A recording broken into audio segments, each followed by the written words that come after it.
Oke guys, welcome back to Daily Charting with Toshi, di mana kita akan daily chart your favorite cryptocurrencies. Oke, dalam 24 jam terakhir, cryptocurrency market meningkat tipis sebesar 0,02%. Dengan total market cap mencapai di 1,21 triliun US dollars. Dan untuk Bitcoin dominance pada hari ini, seingat gue udah 2 hari berturut-turut turun ya. Hari ini turun sebesar 0,06% dengan penurunan volume juga sebesar 3,81% dibandingkan dengan kemarin. Untuk Bitcoin terjadi koreksi lagi sebesar 0,19% dan membuat Bitcoin sekarang trading di angka sedikit di bawah dari 30.000 ya, di 29.977. Sementara untuk Ethereum terjadi koreksi juga sedikit lebih besar ya, untuk si koreksinya di 0,84%. Dan sekarang trading di angka 1.896. Untuk XRP, kembali terjadi peningkatan sebesar 3,23%. Basically sudah menyentuh lagi ke angka waktu di awal-awal pump ya. Dan sekarang trading di angka 84 sen ya. Untuk BNB terjadi koreksi sebesar 0,6% di angka 241,72. Cardano terjadi peningkatan lagi sebesar 3,45% dan sekarang trading di angka 33 sen.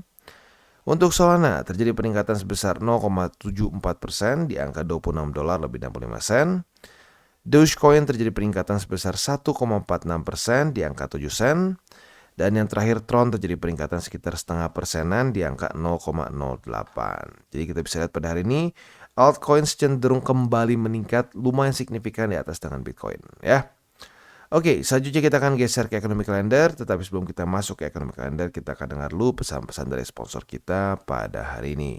Oke, today's video is brought to you by BingX. Dimana BingX ini adalah tentunya salah satu cryptocurrency exchanger yang sudah tidak asing lagi namanya ya. Apa saja yang kita bisa lakukan di sini? Buat kita yang masih newbie, ya kita bisa melakukan pembelian kripto secara cepat dan accessible dengan menggunakan buy crypto. Dan buat lo yang mungkin sudah biasa pengen akumulasi secara TA bisa lakukan dengan di sini ya spot. Dan juga kita bisa melakukan di sini derivatives trading, ada perpetual futures, ada juga standard futures. Dan buat lo nih mungkin yang merasa bahwa aduh, gue udah coba ya belajar TA, udah belajar sini, beli buku ini, beli buku itu, tapi masih belum bisa juga. Tapi pengen profit dari cryptocurrency market, bisa melakukan copy trade juga di sini. Atau kebalikan juga, buat lu yang ngerasa bahwa trading manual lu bagus banget, lu bisa pertimbangkan juga untuk di copy trade-nya dan tentunya bagi hasil ya. Nah, selain dari itu juga buat lu yang pengen greedy trading bisa lakukan di sini. Dan yang gak main-main adalah new user reward dari BingX. Luar biasa ya, 5.125 USDT siap untuk dibagikan bagi lu yang ingin ya. Nah, di sini untuk KYC saja lu bisa mendapatkan $20 dan seterusnya ya. Ada juga sampai 5.000 USDT trial fund yang lu bisa pakai ya. Dan sekarang kita akan masuk ke ekonomi kalender. Kita geser dulu ke GMT plus 7 ya. GMT plus 7 dan seterusnya kita lihat hari ini. Ada yang penting gak hari ini ya? Dari US kita bisa cek akan ada jam setengah 8 malam yaitu initial jobless claim. Untuk initial jobless claim seperti biasa harapan kita adalah dia lebih tinggi daripada ekspektasi. Karena kenapa? Lower than expected reading should be taken as positive or bullish for the USD. Dan kita ingin apa? Kita ingin USD melemah. Maka dari itu harapan kita adalah dia lebih tinggi daripada 242.000 orang yang pengangguran ya. Nah, selanjutnya ada juga Philadelphia Fed Manufacturing Index. Untuk ini harapan kita adalah dia lebih rendah ya.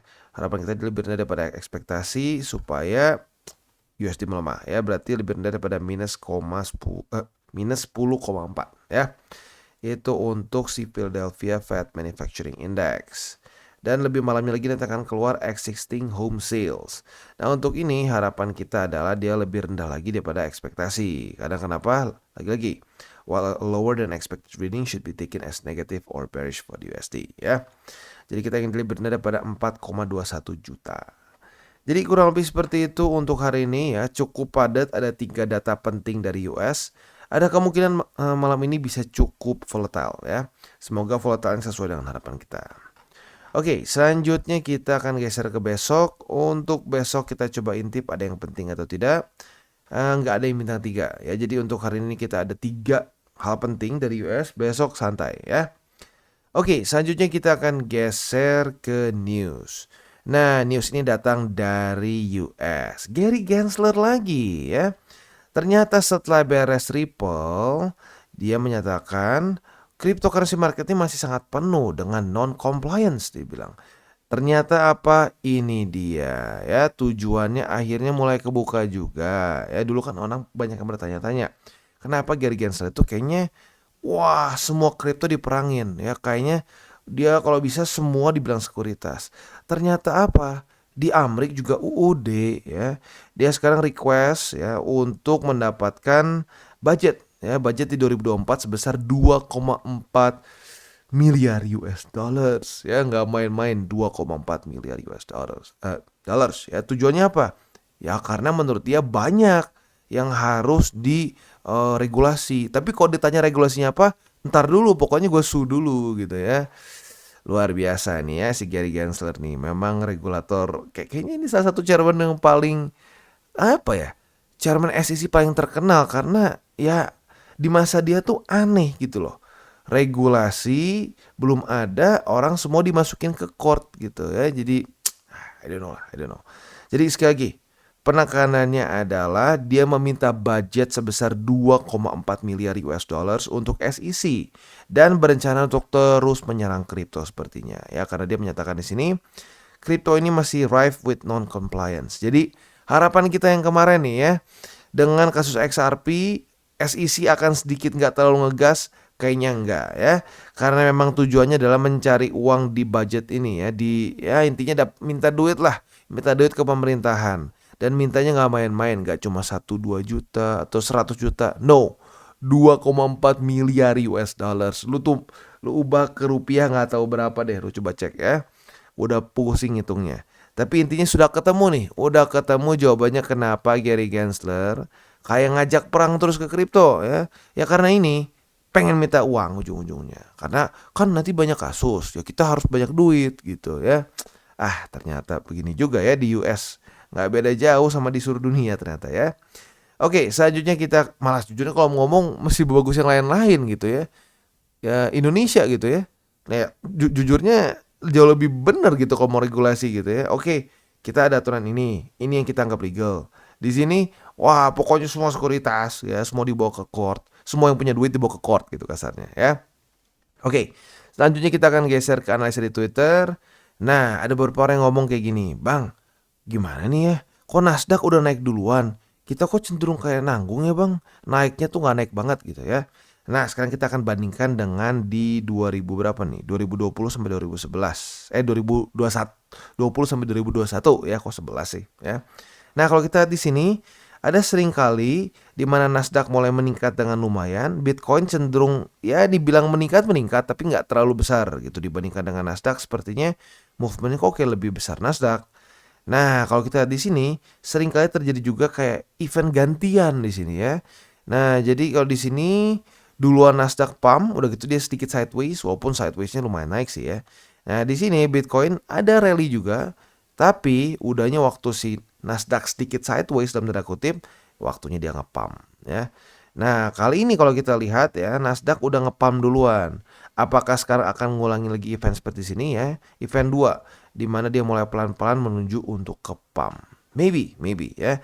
Ini sudah kejadian minimal 3 kali sebelumnya ya. Saat Nasdaq pump, Bitcoin sideways. Saat si Nasdaq sideways, Bitcoin pump. Nah, maybe this time ya, saat Nasdaq sudah pump, nah event ketiga di sini nanti bentar lagi dia akan sideways dan Bitcoin akan pump ya. Oke, tinggal kita lihat nih nanti apakah akan sesuai lagi seperti 2 event sebelumnya atau tidak. Oke, selanjutnya kita akan geser ke TA. Untuk TA kita bisa di sini. Sayangnya 30.164 kembali menjadi suatu resisten dan membuat Bitcoin drop lagi. Tapi buat lo yang nge-short kemarin sesuai dengan setup kita, congratulations, sudah kena target TP. Berarti sudah TP berapa persen nih ya? Oh ya lumayan lah. Sekitar 0,92 ya, dibuletin 1% lah. Not bad ya. Oke, selanjutnya untuk PR gimana? PR ya technically speaking berhasil reclaim sih.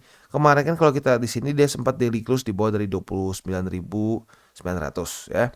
Hari ini daily close-nya di 29.913, artinya sedikit di atas dari struktur.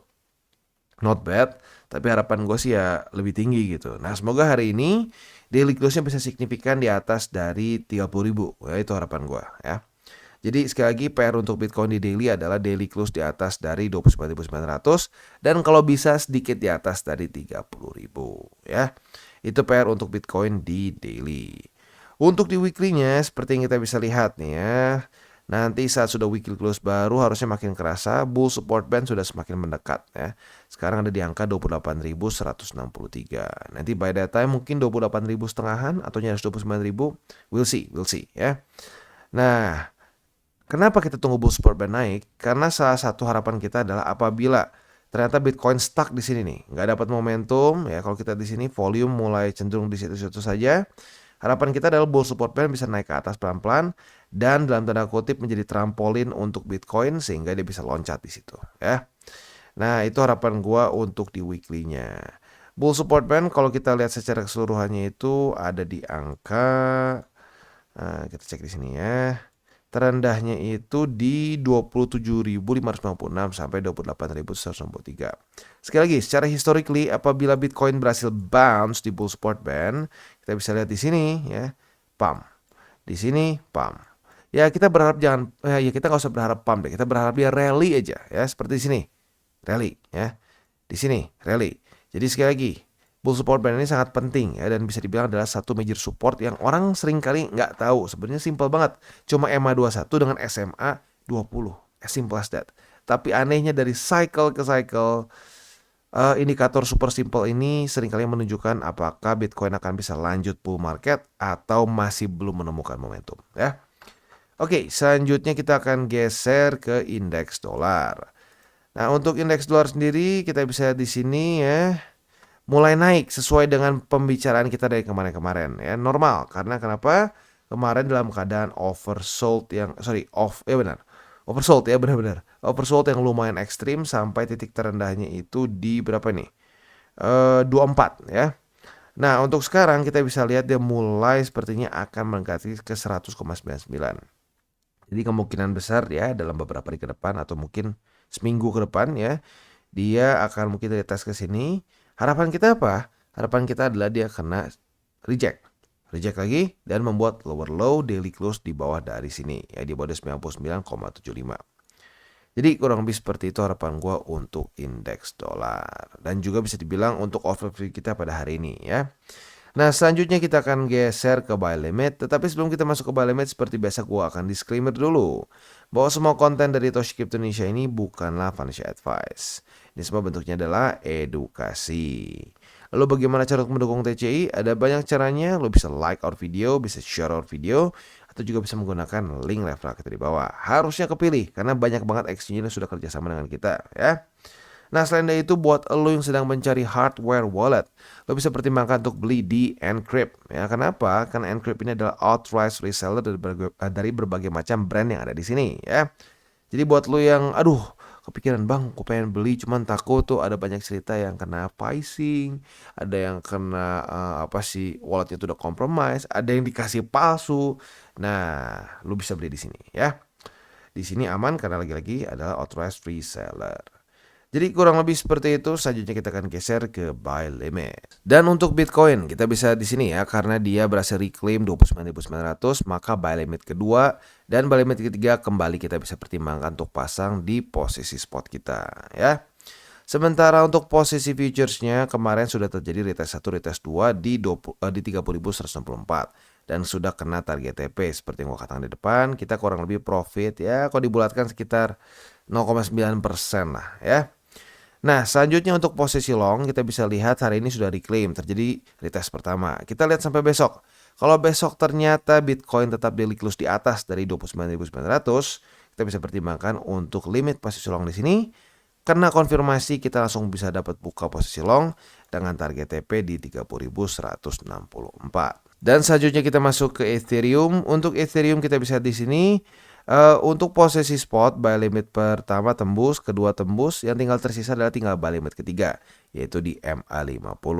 Jadi itu untuk posisi spot di Ethereum di EMA50 di 1853. Untuk posisi futuresnya sudah terjadi retest pertama di EMA20 kemarin. Jadi pada hari ini kita bisa langsung limit posisi short di 1909 atau di EMA20, which is dekat-dekat lah ya. Nah, apabila terjadi konfirmasi retest kedua, nah kita bisa buka posisi short dengan target TP kita di MA50. Sementara untuk posisi longnya tinggal kita balik logikanya.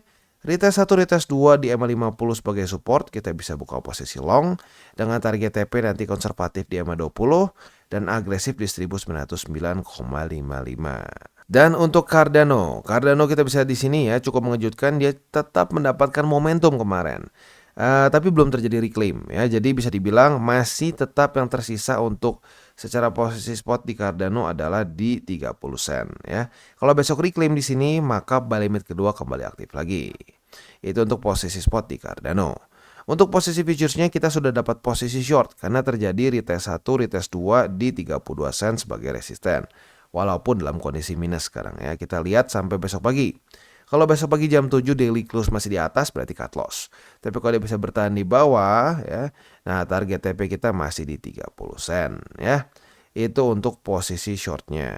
Untuk posisi longnya kita bisa nyontek ke tanggal 18 dan 19 Juli kemarin. Apabila terjadi retest 1, retest 2 di sini sebagai support, kita bisa buka posisi long dengan target TP di 32 sen. Dan sekarang kita masuk ke Matic. Untuk Matic kita bisa di sini buy limit ketiga kembali berhasil menahan Matic ya. Dan bisa dibilang untuk posisi spot Matic juga masih sama. Yang masih tersisa adalah buy limit ketiga di 73 sen ya. Nah, untuk posisi futuresnya sudah terjadi retest 1, retest 2 di 73 sen sebagai support. Maka dari itu kita sudah punya posisi long dengan profit yang not bad di sini ya, sekitar 2,5 ya 2,6 lah, 2,6%. Not bad at all. Nah, tapi ini masih running ya. Si target TP-nya di 76 sen, tapi apabila lo konservatif dan sudah mendekati ke economic calendar kita nanti di sini ya, ada beberapa yang penting nanti malam, boleh pertimbangkan TP duluan. Untuk posisi shortnya tinggal kita balik logikanya. Retest 1, retest 2 di 76 sen sebagai resisten. Kita bisa buka posisi short dengan target TP kita di 73 sen. Dan sekarang kita masuk ke XRP. Untuk XRP kita bisa di sini ya. Dia mulai retest ke 82 sen ya. Nah, maka dari itu untuk buy limit gue mungkin bisa kasih tambah lah ya, satu yang baru. Buy limit ke yang pertama tadinya kan di 69 sen. Sekarang kita naikin jadi ke 74 sen ya. Sementara buy limit kedua di 69 sen dan buy limit ketiga di 59 sen dengan MA20 ya. Nah, kondisi RSI sudah dalam keadaan overbought lagi ya. Nah, maka dari itu untuk kita buka posisi short di sini harusnya sudah oke banget ya. Nah, jadi kita sekarang udah punya posisi short walaupun sedang sedikit kondisi minus. Target TP untuk posisi short kita adalah yang konservatif di 74 sen, yang agresif di 69 sen ya. Itu untuk target TP di posisi short. Untuk posisi longnya tinggal kita lihat dia mantulnya di mana. Kalau dia mantul di 74 sen, retest 1, retest 2 di sini, kita bisa buka posisi long dengan target TP di 82 sen. Sementara kalau dia jebol dan retestnya di 69 sen, retest 1, retest 2 di sini, nah target TP-nya ada dua. Yang konservatif di 74 sen, yang agresif di 82 sen ya. Jadi kurang lebih seperti itu setup untuk di XRP dan juga ending DDCWT kita pada hari ini. Seperti biasa gue ingatkan jangan pakai uang panas, jangan over leverage dan berpikirlah jangka panjang untuk kripto. Dan jangan lupa untuk malam ini akan keluar 3 data penting, paling awal mulai setengah 8 malam ya. Nanti paling malamnya keluar jam 9. Dan buat lo yang konservatif sekali lagi ya, bagi lo yang pegang posisi futures yang sedang profit, kalau sudah dekat-dekat sini ternyata belum kena juga target TP, apalagi cuma tipis-tipis, lebih baik TP manual ya. Supaya apa? Supaya tidak terkena resiko volatility. Oke guys, jadi itu adalah akhir dari segmen DCWT kita pada hari ini. Dan jangan lupa bagi kalian yang merasakan manfaat dari segmen ini, jangan lupa untuk share ke teman-teman kalian. Dan apabila lu pengen mensupport channel kita, ya TCI, jangan lupa untuk menggunakan link referral kita di bawah. Nggak wajib ya, tetapi apabila lu menggunakan link referral kita di bawah, ada macam-macam ya, dari Bybit, Huobi, Maxi, toko kripto, dan banyak lagi ya.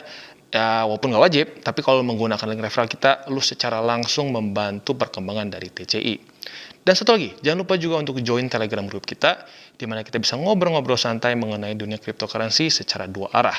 So, jangan lupa untuk like, subscribe, click the bell icon, and see you on the next video.